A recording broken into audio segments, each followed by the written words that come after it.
మాజీ ముఖ్యమంత్రి జగన్ సిగ్గుమాలిన కార్యక్రమాలు చేపడుతున్నారని మంత్రి బాల వీరాంజనేయ స్వామి ఆగ్రహాన్ని వ్యక్తం చేశారు. విద్యుత్ ఛార్జీలను పెంచి లోటును సర్దుబాటు చేయాలని సిఫారసు చేసిన జగన్మోహన్ రెడ్డి ఈ రోజు పొరపాటు పేరుతో సిగ్గుమాలిన కార్యక్రమానికి పిలుపునివ్వడం సిగ్గుచేటన్నారు.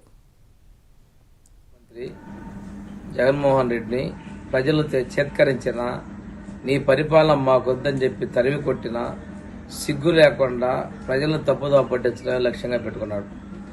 నీవు పెంచినటువంటి విద్యుత్ ఛార్జీలకి ఆ రోజు డిస్కమ్ల ద్వారా ఏపీఆర్సీకి ప్రజల మీద సర్దుబాటు చర్యలు పెంచమని చెప్పింది మీరే కదా. అయినప్పటికీ కూడాను నీవు పెంచిన ఛార్జీలకు నువ్వు ఈరోజు ధర్నా పిలుపునివ్వటం నీ మానసిక అపరిపక్వతకు నిదర్శనంగా చూపుతా ఉంది.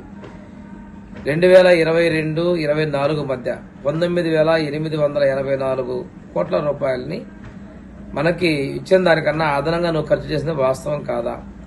ఈ ఖర్చు చేసిన దాన్ని ప్రజలపైన సర్దుబాటు కింద బిల్లులో సర్దుబాటు చేయాలని చెప్పేసి డిస్కమ్ల ద్వారా ఏపీఆర్సీకి పంపించింది తెలిసి కూడా ఈ రోజున నీవు ధర్నాకు పిలవడం సిగ్గుచేటు.